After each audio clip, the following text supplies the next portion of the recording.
What is up, everybody? It's Dynamic here, and welcome back to another MLW video. Now, today we're going to be talking about the Midwest Mallards, whether they are championship bound, a championship caliber team, and really just discussing what they have with their roster.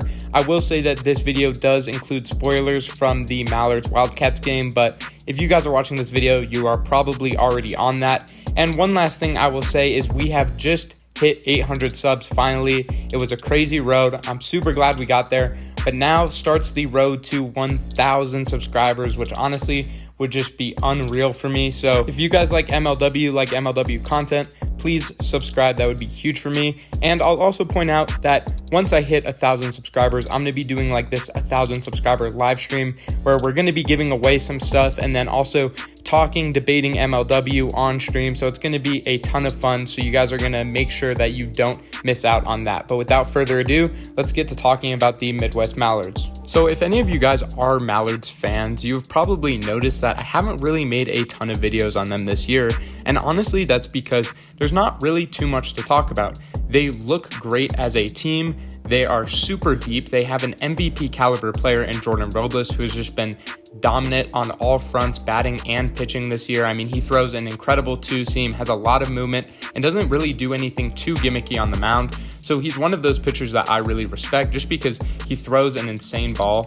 There's also guys like Preston Colm on this team and Trey Flood who have had good seasons, but it kind of all came down during this Wildcat series where they just lost momentum after the first game and lost the series 2-1. I think one of the most important things about this Mallards team right now is really finding out who their Game 2 pitcher is going to be. Is it going to be Preston Colm or is it going to be Trey Flood? Because usually what they end up doing is putting Preston Colm in there, and then if he's struggling, they'll send out Trey Flood, which is what happened during the Wildcat series, but neither of those two pitchers were able to perform, and by the time Game 3 came, the Wildcats had a lot of momentum. They were seeing the ball well, and they just continued on hitting the ball well and drawing walks. Also, I should point out that this is really the first time we've seen Jordan Robles struggle in any capacity in this third game. I wouldn't be too concerned about it. He did look frustrated in himself, so I really have no doubts that he's going to be kind of going back home, really working on some things that he saw, and definitely improving in the next series. However, I would really not be concerned about Jordan Robles. And also, I should point out that I don't think Preston Colm had the best Game 2 or Game 3 that he's had all year, and that really hurt this Mallards team because they've been relying on him all season.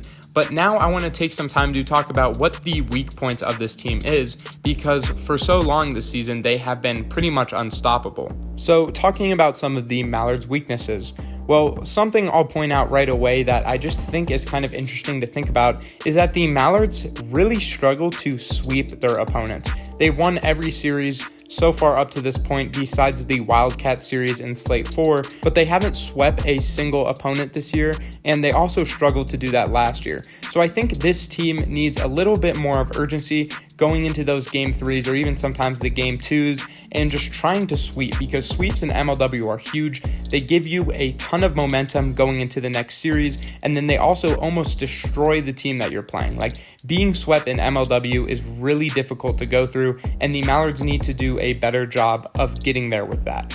Another weakness I think I should point out is I think the effort when it comes to fielding isn't all there. I think Trey Flood and Jordan Robles are excellent fielders, but I don't really think Tommy and Preston Colm are the greatest fielders. I think Preston Colm is a little bit lazy sometimes, and I think Tommy is just not really the best at navigating where the ball is going to go, and that's not knocks completely on them as players, especially not Preston Colm, because he does play with high effort for the most part, but I just think there's a lot of times where he could be making plays that he either doesn't trust himself to make or isn't willing to. That being said, I do think Preston Colm is undoubtedly the second best player on this team. I think he's better than Trey Flood and has kind of proved that he can not only outmatch him on the plate, but on the mound as well. And that's really the thing with Trey Flood as well. I think he's just a little bit inconsistent right now and needs to work on that. And then there is Brendan Jorgensen, who I think a lot of people have mixed feelings on. I actually think he's not had too bad of a season this year. I really like him as a fielder. And I think in this last series, he was doing a good job of not only drawing walks, but making contact with the ball. He is no doubt a contact hitter. He doesn't really hit the ball over the fence, but he can get on base, and he has the ability to have some really good series, even if it's not at a super high volume. And then there's the elephant in the room, which is obviously Tommy Coughlin III, who just for the last 2 seasons has not been able to figure it out. I think we're at a point right now where it's definitely just a confidence issue. He needs to get that confidence up first before he can really do anything. I do think he is a really good manager, though. He makes some very underrated decisions. Obviously, he put together a really good team this season, so he should feel good about that. I also really like his upside on just being the guy who can try and get on base now. Obviously, Tommy used to be more of a power guy that would make a lot of highlight plays, but I think he should just kind of slow down, let the game come to him, and just try and be reliable as a player. He doesn't need to do too much. This roster is too good. He really doesn't need to do too much.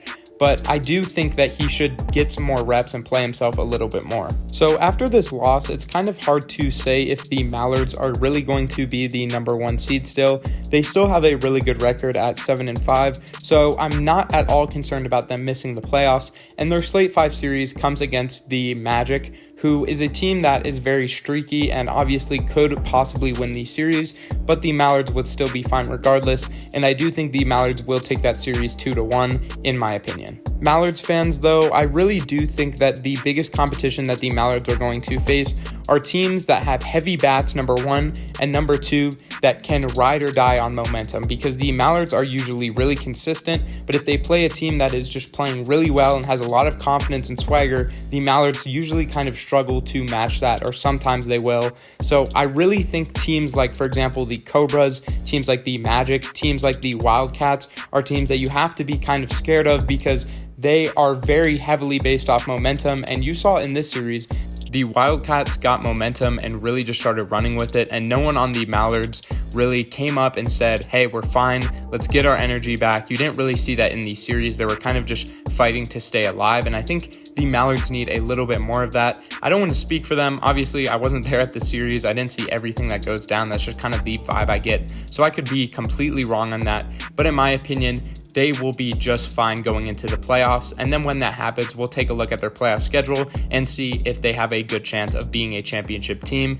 But the question remains, are the Mallards a championship-bound team? So we'll see what they come out with in the second half of the year. So that's going to be it for today's video, guys. Make sure you leave down below in the comments what you think of the Midwest Mallards as of right now.